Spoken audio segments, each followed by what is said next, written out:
کہ اللہ رب العالمین ایسی اشیاء تو بناتا ہی نہیں جو پانی کے اوپر تیر سکے. اگر ایسی چیزیں نہیں بناتا اللہ رب العالمین تو ہم کیا کریں؟ یہ جو سمندر کے ذریعے نقل و حمل ہے آج اس ترقی یافتہ دور میں، ماضی کی بات جانے دیجیے، ماضی میں تو بہت بڑا اہتمام چیزوں پر تھا یہ اور جانور. آج کے دور میں بھی جو نقل و حمل ہے، جو تجارتیں ہوتی ہے، جو سمندر میں کشتیاں بڑی بڑی چلتی ہیں، اگر اللہ رب العالمین پانی کے اندر یہ خصوصیت نہیں رکھتا یا ایسی اشیاء نہیں بناتا جو پانی میں نہ ڈوبے، تو کیا ہم کشتیوں کے ذریعے بڑی آسانی کے ساتھ اتنے طویل و عریض سمندروں کو پار کر لیتے؟ کیا ہمارے ہاتھ پاؤں میں اتنی توانائی ہے؟ اچھا وہ موجود ہے تو اتنے بڑے بوجھ لے کر کے چلتے؟ اللہ رب العالمین نے سمندر بنایا تو اس میں یہ جو چیز رکھی ہے، اللہ کا کتنا شکر ہے. مردہ زمین کو آسمان سے پانی اتار کر مردہ زمین کو زندہ کرنا، پورا سسٹم اللہ نے بیان. کہاں سے پانی اتارتا ہے رب العالمین؟ آسمان سے. اگر یہی پانی لانے کے لیے ہم کو جانا پڑے آسمان سے تو ساری چیزیں ہم کو سمجھ میں آتی ہیں. اور اللہ رب العالمین جب اس کو اتارتا ہے تو اس کے ذریعے مردہ زمین کو زندہ کر دیتا ہے، معیشت کھڑی ہو جاتی ہے. ورنہ ذرا سا یہی بارش چھوٹ جاتی ہے، قحط آ جاتا ہے، ہمارا تمام کے تمام معاملہ، ساری قوت، ساری ٹیکنالوجی کے باوجود حکومتیں گھٹنوں کے بل بیٹھ جاتی ہیں. اللہ رب العالمین مردہ زمین کو زندہ کرتا ہے. اس میں ہر قسم کے جانور کا پھیلا دینا، کتنی مخلوقات اللہ رب العالمین نے رکھی ہے اور ان کی کیا کیا خوبیاں ہیں. ہر جانور کا ایک کام اللہ نے رکھا ہے، ہر جانور کا ایک کام. اللہ تعالیٰ بڑی کی رحمت کرے تو فضل الرحمان مدنی حفظہ اللہ ایک مرتبہ مالیگاؤں کے جو پولیس ڈپارٹمنٹ تھا، تو ایک ڈپارٹمنٹ کے جو ایس پی صاحب تھے، ان کا مزاج یہ تھا کہ وہ مختلف مذاہب کے بڑی بڑی شخصیات کو بلا کر کے پروگرام کرتے. تو اسی دور میں انہوں نے دکتور فضل الرحمان شیر خان جمیل صاحب جو وہاں پر ناظم تھے جانے میں، اس وقت کی بات ہے، شیر خان صاحب ان کو لے کر کے گئے. ڈاکٹر صاحب خود ہم لوگوں سے یہ واقعہ انہوں نے بیان کیا، اللہ رب العالمین نے رحمت کرے، ان کے درجات کو بلند فرمائے رب العالمین. ڈاکٹر صاحب نے وہاں پر کئی سوالات جو ان کے اوپر بڑے مشکل آئے، ان کے بڑے ہی دلچسپ انداز میں جوابات دیے تھے. اس میں ایک چیز کے بیان فرمائی انہوں نے، گوشت خوری پر ایک سوال آیا. تو کئی جوابات اس کے دیتے ہوئے ایک جواب انہوں نے یہ دیا تھا کہ اگر آپ اس کے اوپر پابندی لگائیں گوشت خوری تو فصل اگانا آپ کے لیے مسئلہ ہو جائے. قدرت کا نظام دیکھیے کہ جب کسان ہل چلاتا ہے تو اس کے ساتھ بہت بڑی تعداد میں پرندے پیچھے پیچھے چلتے ہیں. آپ جب غور کریں گے تو وہ کیا کرتے ہیں، وہ پرندے وہ جو کیڑے مکوڑے زمین کے اندر رہتے ہیں ان کو کھاتے ہیں. پابندی لگا دی جائے گوشت خوری پر، آپ کی فصل نہیں آ پائے گی، آپ کی جو فصل ہے وہ نہیں آ پائے گی. اللہ رب العالمین نے اگر کسی مخلوق کو پیدا کیا تو اس کے خاص حکمتیں ہیں، بے شمار کام ہیں ان مخلوقات کے، بے شمار کام جو ہم کو نہیں معلوم. اور اللہ رب العالمین نے اس میں بے شمار جاندار ایسے پیدا کیا ہے. کچھ جاندار تو ایک دوسرے کی خوراک ہے، اور ایک دوسرے کی خوراک کے لیے کتنی ضروری اور لازمی ہے ان کا وجود. اگر وہ نہ ہو تو ایک دوسرے جاندار سے مخلوق کا جینا تو بڑھ جائے، ان کی معیشت ٹوٹ جائے. اور بہت ساری مخلوق اس میں ایسے ہیں جو ہماری خوراک ہے، اور ہماری خوراک کی وجہ سے اس کے ہمارے کتنے فائدے ہیں. صرف اگر سی فوڈ پر کہا جائے کہ سمندری جاندار اللہ تعالیٰ نے پیدا کیے ہیں، کہ سمندری جاندار سمندر میں کتنا بڑا خوراک کا خزانہ اللہ رب العالمین نے رکھا ہے. اچھا جو خزانہ رکھا ہے اس کی جو اللہ تعالیٰ نے خوبیاں رکھی ہے، یعنی اس کے استعمال کا دماغی اعتبار سے جو اس کے استعمال کی وجہ سے ذہن تیز ہوتا ہے، نظریں تیز ہوتی ہے، دانت تیز ہوتے ہیں. آپ دیکھیے سی فوڈ سمندری مچھلی اور کے تمام چیزوں کا استعمال کرنے والے ساحلی علاقے کے لوگوں کی ذہنی صلاحیت بہت زیادہ تیز ہوتا ہے، بہت زیادہ تیز ہوتی ہے. آپ کو معلوم ہے جاپان جزائر پر بسا ہوا سی فوڈ کا انٹرنیشنل دنیا کے اندر سب سے بڑا خزانہ ہے. ہندوستان کے اندر ایک نمبر ریاست تعلیمی اعتبار سے جو ہے تمل ناڈو ہے، کیرل کا جو علاقہ ہے، پورا کے پورا آپ کا کھانا دیکھیے مچھلی اور چاول. تو اس کا استعمال اس میں اللہ نے جو وٹامنس رکھے ہیں، جو چیزیں رکھی ہے، بلکہ مجھ کو یاد پڑتا ہے کہ 1982 کے اندر انسٹیٹیوٹ آف انڈیا دلی، اس کا جو چیئرمین تھے ڈاکٹر سوامی، انہوں نے اس وقت ایک ٹائمز آف انڈیا میں ایک مضمون لکھا، اور اس مضمون میں انہوں نے لکھا کہ اگر ہندوستان کے اندر گوشت خوری کے سلسلے میں یہی طریقہ کار رہا جو آج چل رہا ہے، تو اگلی صدی میں ہندوستانی ذہنی اعتبار سے بولے ہو جائیں گے، اس لیے کہ گوشت میں جو پروٹین ہوتا ہے وہ انسانی باڈی اور دماغ کے لیے بہت ضروری ہے۔ اس لیے میرے حساب سے ایسا کرنا چاہیے کہ قانون بنانا چاہیے کہ ہر مہینہ کم سے کم ہر ہندوستانی کو 250 گرام گوشت کھانا ہے۔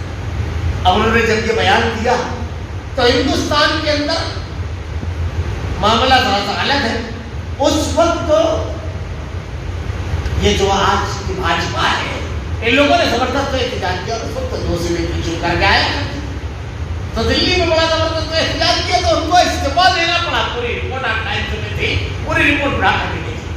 اس وقت انہوں نے کہا تھا، اور اسی لیے دنیا کے اندر آپ دیکھیں گے کہ ہر قوم اس کا استعمال کرتی ہے، اور اللہ تعالیٰ نے مخلوقات کو جو بنایا ہے، جو اللہ تعالیٰ کے مخلوقات ہیں، تو 2 ٹائپ کی ہے۔ ایک ٹائپ تو ایسی ہے جنہیں اللہ تعالیٰ نے سبزی خور بنایا ہے، جیسے بکری ہے، گائے ہے، اونٹ ہے، یہ سب سبزی خور ہے۔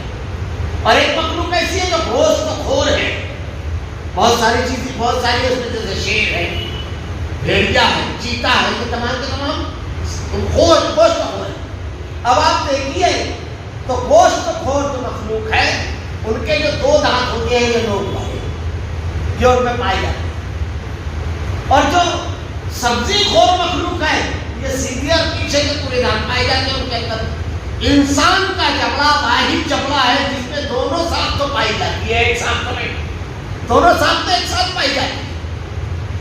تو اللہ العالمین کے لیے جو زمین کے اندر یہ جاندار ہوتی ہے، اور ان میں کیا کیا خوبیاں ہیں، ان کے گوشت کے اندر، ان کی ہڈی کے اندر، ان کی چربی کے اندر، ان سے کیا کیا آج بنایا جا رہا ہے، دنیا میں دوائیں وغیرہ بن رہی ہے۔ حتیقہ کہتے ہیں کہ آپ کے جسم کی جو چیز کمزور ہے، بکری کی اگر وہ چیز کھاؤ گے تو اللہ تعالیٰ اس کو یعنی طبی جو لوگوں کا اپنا ایک تجربہ ہے کہ اس چیز کو توانا کر دے گا۔ ذہنی اعتبار سے اگر کمزوری ہے تو آپ اس کا استعمال کیجیے، اس کے بھیجے کا۔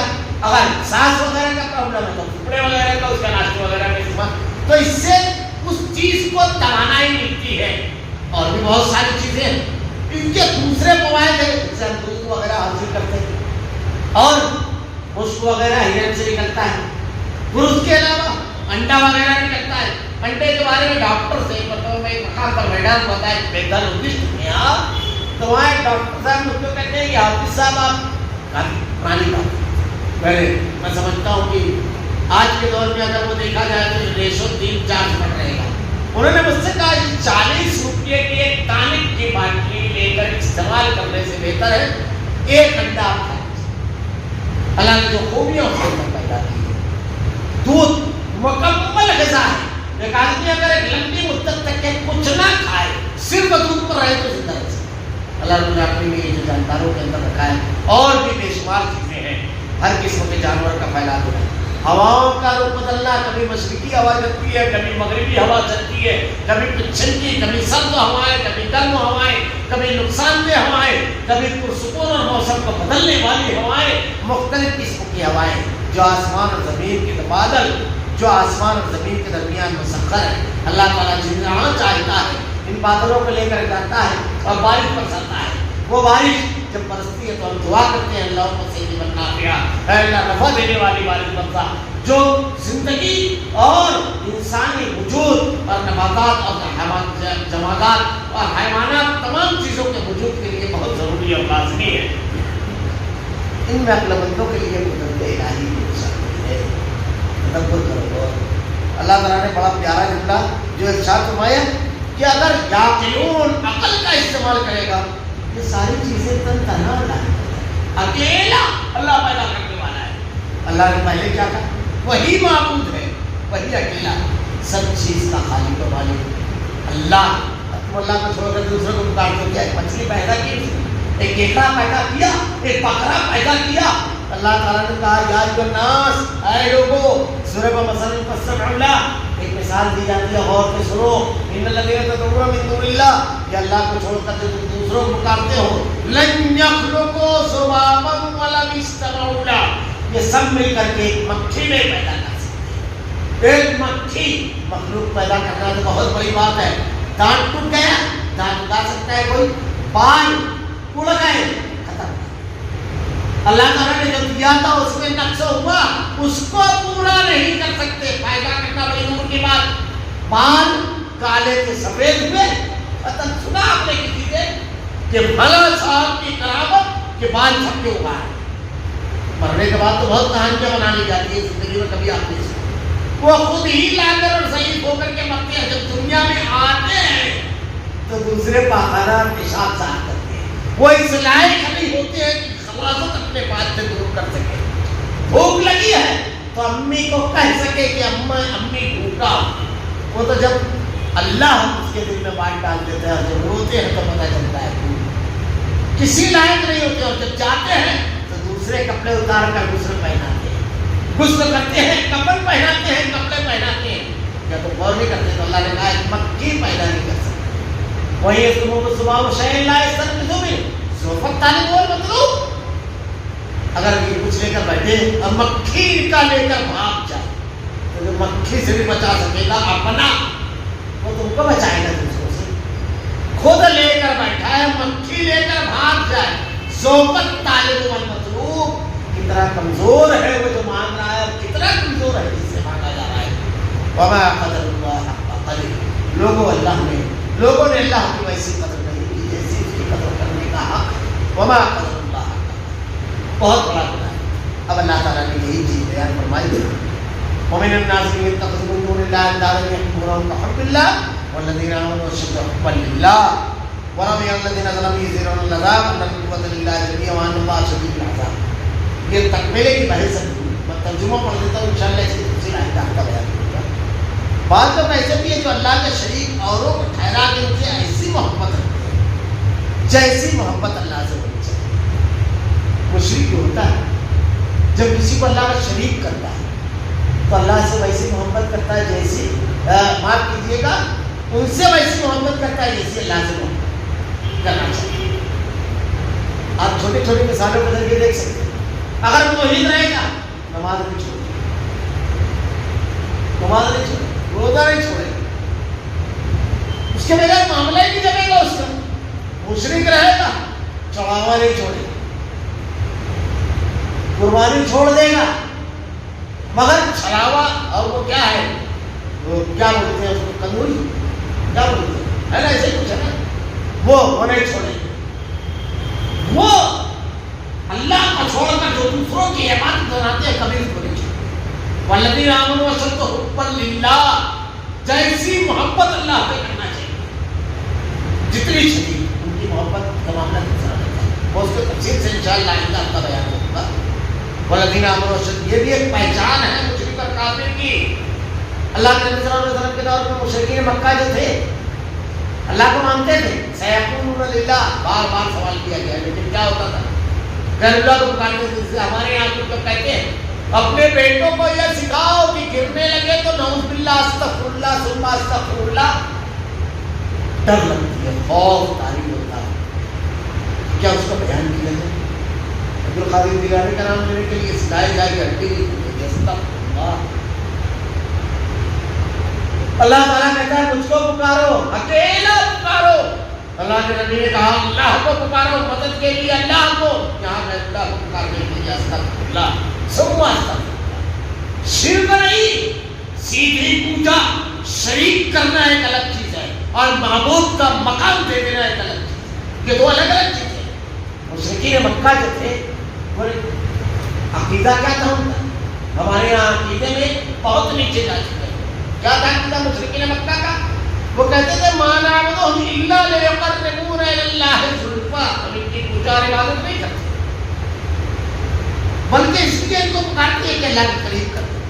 وَيَقُولُونَ هَؤُلَاءِ شُفَعَاؤُنَا عِندَ اللَّهِ، وہ کہتے تھے کہ ہمارے سفارشی ہیں اللہ کے پاس، یعنی ان کے توسط سے ہم اللہ سے مانگتے ہیں۔ یہاں پر اللہ کا نام ہی غائب کر دیا، مدد کے لیے اللہ کو چھوڑ کر کے عبد القادر جیلانی کو پکار رہے ہیں، معین الدین چشتی کو، بندوں کو پکار رہے ہیں، شریک کرنا نہیں رب بنا لینے کا معاملہ ہے۔ اللہ تعالیٰ نے کہا ان الذین تعبدون من دون اللہ تدعون من دون اللہ، یا اللہ کو چھوڑ کر جو دوسروں کو پکارتے ہیں۔ ایک واقعہ چھوٹا سا اشارہ کروں، ہمارے یہاں شرک اس میں سمجھنا بہت ضروری ہے۔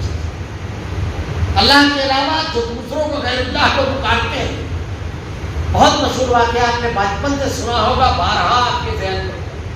اللہ کے نبی صلی اللہ علیہ وسلم غزوہ تبوک سے لوٹ رہے، راستہ بڑا مشکل تھا، بڑا مخصوص راستہ تھا، یہ اکیلا سفر ہے۔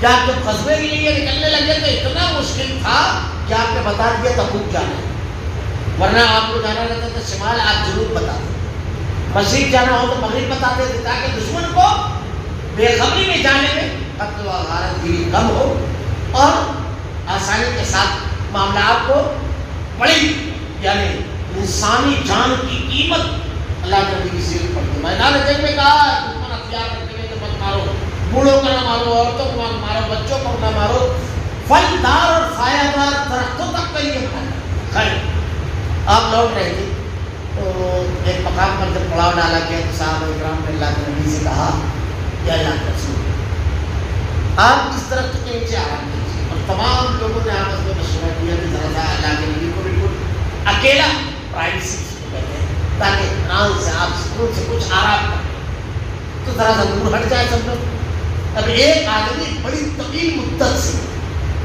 آپ کے سلسلے میں انتظار میں تھا کہ کب موقع ملے اور آپ کے اوپر حملہ کرے۔ 18 مرتبہ اللہ کے نبی صلی اللہ علیہ وسلم کو قتل کرنے کی کوشش کی گئی ہے پوری زندگی میں، اس میں سے ایک واقعہ ہے، اس کو موقع مل گیا اللہ کے نبی صلی اللہ علیہ وسلم کو تنہا پا کر آپ درختوں کے پاس گئے، آپ نے اپنی تلوار کو اتار کر کے درخت سے لٹکایا اور لیٹ گئے اور آپ کی آنکھ لگ آرام کر۔ جب آپ کی آنکھ لگی یہ تاک میں تھا، یہ گیا اور فوراً جا کر کے جھپٹ کر کے تلوار اتار لیا۔ جیسے ہی اتاری اللہ کے نبی صلی اللہ علیہ وسلم کی آنکھ کھل گئی۔ جب آپ کی آنکھ کھلی آپ نے چونک کر کے دیکھا تو اس کافر نے آپ سے سوال کیا بتا تجھ کو کون بچائے گا؟ سبھی لوگ واقع جاتے ہیں، اللہ کے نبی صلی اللہ علیہ وسلم نے بالکل اطمینان سے کہا اللہ، بالکل اطمینان سے اللہ۔ اس میں کئی چیزیں غور کرنے والی ہیں۔ اللہ کے نبی کے بارے میں آتا ہے کہ حضرت عائشہ کہتے ہیں کہ اللہ کے رسول صلی اللہ علیہ وسلم لیٹے آنکھ لگ کے جاتے، اٹھے اور آپ نماز پڑھتے۔ اللہ کے نبی سے حضرت عائشہ نے کہا کہ اللہ کے رسول آپ کو سو گئے، کہا عائشہ میری آنکھ سوتی ہے لیکن دل جاگتا رہتا ہے، ہماری نیند اور آپ کی نیند الگ ہے۔ اللہ کے نبی نے صحابہ کو کہا کہ میں تم کو پیچھے بھی اس طرح دیکھتا ہوں جیسے آگے۔ نماز کے بعد آپ نے ارشاد فرمایا لیکن آپ کی آنکھ لگی تو آپ کی تلوار کس کے قبضے میں چلی گئی؟ دشمن کے۔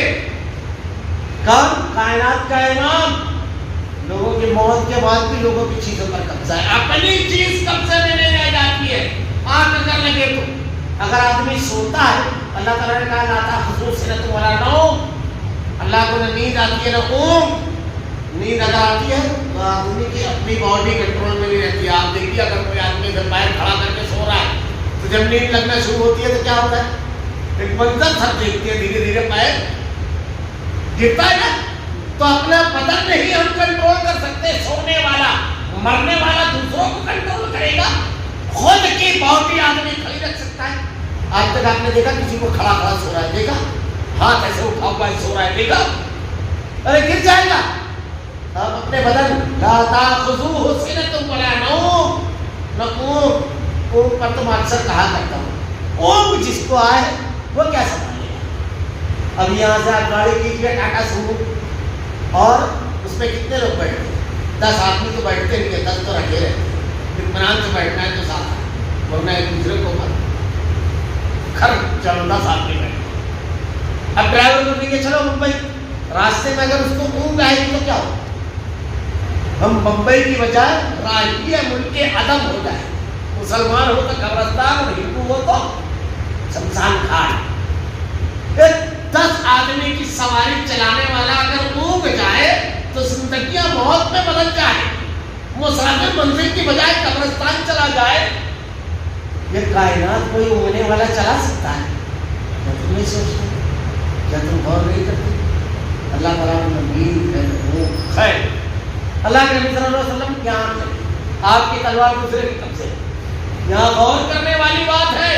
ہمارے یہاں اللہ کے برگزیدہ بندے مرنے کے بعد ساری دنیا پر قبضہ رکھتے ہیں. کائنات اونگ آئی تلوار ان کے ہاتھ سے اپنی چیز پر قبضہ باقی نہیں. اب جب آپ کی آنکھ کھلی تو اللہ کے نبی سے پوچھا بتا دو کیوں غور نہیں چاہیے. اللہ کے رسول نے کیا کہا؟ بڑے اطمینان کے ساتھ اللہ بڑے اطمینان کے ساتھ. مستند احمد کی روایت کے الفاظ ہے کہ فرشتے نے اس کے سینے پر مارا وہ گر گیا. جب گرا تو اللہ کے نبی صلی اللہ علیہ وسلم نے لپک کر کے تلوار اٹھائی. جب آپ نے تلوار اٹھائی تو اس سے پلٹ کر کے پوچھا بتا تم کو کون بچائے؟ اس نے کیا کہا؟ ہاں بس یہی پر ذرا سا غور کیجیے. غیر اللہ کو پکارنے والے یہی ذرا سا غور کرے. بہت لمبی بات نہیں ہے. نبی نے کیا کہا؟ کون بچائے گا؟ اللہ. نبی کو ماننے والا کیا کہے گا؟ نبی والی زبان کہے گا نا اللہ. کافر نے کیا کہا؟ کافر نے کیا کہا؟ رسول اللہ. زندہ رسول کی طرف اشارہ کرے تو آپ کافر کہتے ہیں. جو مردوں کی طرف اشارہ کرے گا بچانے والا اس کو کیا کہتے ہیں؟ آپ کیا کہتے ہیں اس کو یہ بتائیے. زندہ نبی کی طرف اشارہ کر رہا ہے کہ آپ بچائیں. اس کو کیا کہتے ہیں؟ مومن کہتا ہے کوئی وہ کافر تھا. کسی مردے کی طرف اشارہ کرے کہ وہ بچائے گا تو اس کو آپ کہتے ہیں. نبی کو ماننے والا اللہ کی طرف اشارہ کرے گا اور نبی کو نہیں ماننے والا بندوں کی طرف اشارہ کرے گا. اس نے یہ سبق پوری روایت کا اللہ رب العالمین نے خیر. میں انشاءاللہ العزیز مشرکین مکہ کیا کرتے تھے اب یہاں ذرا بات پوری کر دوں. وہ لوگ جب کشتی لے کر کے نکلتے دریا میں تو دریا کے اندر جب کشتی ڈوبنے لگتی تو اللہ اعلان کرتا تھا کہ سارے معبودان باطل کو چھوڑ دو اکیلے اللہ کو وہی بچائے گا. قرآن پڑھیے قرآن پڑھیے. اللہ تعالیٰ نے نقشہ کھینچا ہے. بلکہ جرمنی کا ایک جہاز رہا اسی لیے اسلام اس نے قبول کیا کہ جب سورہ نور کی آیت اس کے سامنے پڑھی گئی کہ رات کی تاریکی پر تاریکی اور موجوں پر موجیں چل رہی ہے تو وہ کہتا ہے کہ جس نے سمندر میں زندگی گزاری ہوگی وہی یہ بیان کر سکتا ہے یہ تصویر. تو لوگوں نے کہا کہ اللہ کے نبی نے کبھی سمندری سفر کیا ہی پوری زندگی میں کبھی سمندری سفر نہیں کیا. تو بولے یہ انسانی کلام نہیں. اسی اکرمہ رضی اللہ تعالیٰ ابو جہل کے لڑکے یہ اسلام لائے تو ان کا بھی واقعہ ہے کہ جب دریا میں چل رہا تھا اچانک طوفان آیا. اللہ نے کہا تو کہتے ہیں جو رب تری میں بچائے گا وہی خشکی میں بھی بچائے گا. بچ گیا توحید. تو مشرکین مکہ بھی چھوڑ دیتے تھے سارے معبودان باطل کو. اور ہمارے یہاں کیا تعلیم دی جاتی ہے؟ جنید بغدادی ایک مرتبہ اپنے مرید کے ساتھ چلے. اب جب چلے دریا کے کنارے پہنچے تو حضرت جنید بغدادی نے کہا کہ پیچھے پیچھے کیا جنید کہتے ہوئے چلا. اب حضرت جنید بغدادی خود یا اللہ کہہ رہے ہیں اور دریا پہ سڑک کی طرح چل رہے. اب کس سے بھی ایسے بناتے ہیں استغفر اللہ. صحابہ کرام دریا کے کنارے پہنچے اس میں کوئی نہیں سڑک کی طرح چلا. حضرت موسیٰ علیہ السلام نے اپنی قوم سے نہیں کہا کہ آ جاؤ پیچھے. یا موسیٰ کہتے ہیں نماز کر اپنی سیادی لیکن یہاں دیکھیے حضرت جنید بغدادی یا اللہ کہتے ہوئے سڑک کی طرف پانی میں چل رہے. مرید پیچھے پیچھے تھا. اس نے کہا حضرت میں کہا کہ یا جنید کہتا ہوا چل. اب یہ پیچھے پیچھے یا جنید کہتا ہوا چل رہا ہے. نعوذ باللہ استغفر اللہ سبحان اللہ. کوئی دور گیا میں احمد رضا خان کے الفاظ نقل کرتا ہوں. انہوں نے اس کو لکھا تو وہ کہتا ہے شیطان اس کے دل میں بات ڈالا مرید کے کہ حضرت تو خود یا اللہ کہہ رہے ہیں ہم تو کہہ رہے ہیں حضرت. شیطان نے اس کو بہکایا وہ بھی اللہ کہہ رہے ہیں. یا اللہ کہنا شیطان کا بہکانا یہ حضرت لکھ رہے ہیں اور ایسے ویسے حضرت نہیں اعلیٰ حضرت کی. تو کیا کہتے اس کو بہکایا تو اس نے بجائے یا جنید کی یا اللہ کا ڈوبنے. جب ڈوبنے لگا تو تمہارا جنید بغدادی رحمہ اللہ کی حضرت کیا کروں. کہا وہی کہ جو پہلے کر رہا تھا. پھر وہی کہنے لگا بس پھر چلنے لگا.